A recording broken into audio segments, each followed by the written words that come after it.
برف تو ہاتھ میں نہیں رکھی جاتی.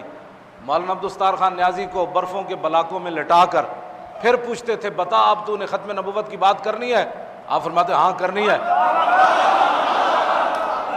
کرنی ہے.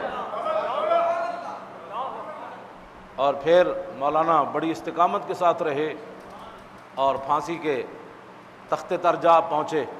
اور پھر خود فرماتے تھے کہ جب میں جیل کے اندر پہنچا کال کوٹھڑی میں تو میرے دل میں خیال آیا کہ یہ تو مجھے لٹکا دیں گے، تو پھر فوراً ہی اللہ اور رسول کی مدد میرے شامل حال ہوئی اور بغیر سوچے سمجھے میری زبان پر یہ شعر جاری ہو گیا کہ کشتگان خنجر تسلیم را ہر زمان از غیب جانے دیگر است. فرمایا نیازی کیوں پریشان ہوتا ہے؟ جو رسول اللہ کی عزت پر پہرا دیتے ہوئے شہید ہوتے ہیں وہ مرتے نہیں ہیں، ہر زمانے انہیں نئی زندگی عطا ہوتی. تو دشمن کے مقابلے میں کھڑا ہونا یہ بہت مشکل کام ہے، بہت مشکل کام ہے. ہلاکو خان کی فوج نے ایک بزرگ کو گھیرے ہوئے تھا، بزرگ کو. تو ہلاکو خان کی بیٹی جو ہے نا وہ دیکھ رہی تھی. اس نے کہا کہ اس بوڑھے آدمی کو ہماری فوج نے کیوں گھیرا ہوا ہے، یہ کون ہے؟ انہوں نے کہا یہ مسلمانوں کا بزرگ ہے. اس نے کہا اس کو میرے پاس لاؤ. ہلاکو خان کی بیٹی کے سامنے جب اس بزرگ کو لایا گیا تو ہلاکو خان کو بیٹی کہنے لگی کہ خود ہی تمہارا اسلام کہتا ہے کہ اللہ تعالیٰ جس کو چاہتا ہے سلطنت عطا کرتا، قل اللہم مالک الملک تؤتی الملک من تشاء وتذل من تشاء بیدک الخیر انک علی. اس نے کہا تمہارا خود اسلام یہ کہتا ہے تو کیوں پریشان ہو، کیوں پریشان ہو؟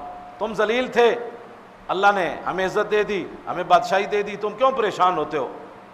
وہ بزرگ کہنے لگے کہ تو نے سوال بہت بڑا کیا، میرا جواب بھی سن.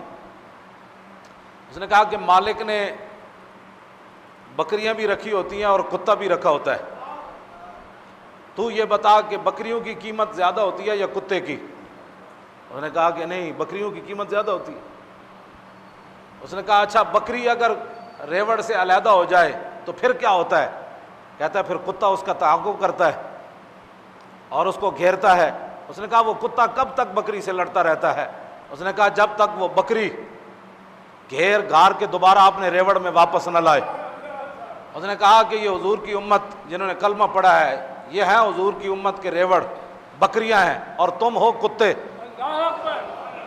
اور یہ بکریاں اپنے دین سے نکل گئیں. ہاں یہ بکریاں اپنے دین سے نکل گئیں. جس طرح بکری ریوڑ سے نکل جائے تو کتا اس کا تعاقب کرتا ہے کہ واپس آئے. یہ حضور کی امت دین کو چھوڑ کر نکلی، تم کتے بن کر ان کا تعاقب کر رہے ہو. ان کی سختیاں اس وقت ختم ہوں گی جب یہ دین کی طرف واپس آئیں گے.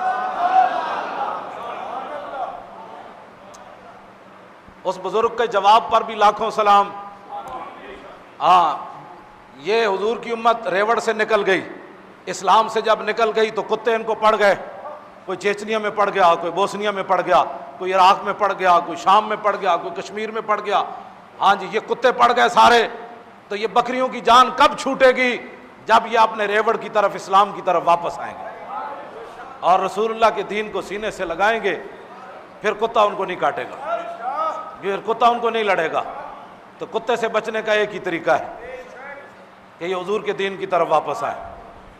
جب تک یہ واپس نہیں آئیں گے کتے ان کو کاٹتے رہیں گے. واپس آنے کا ایک ہی طریقہ ہے، انہیں جانا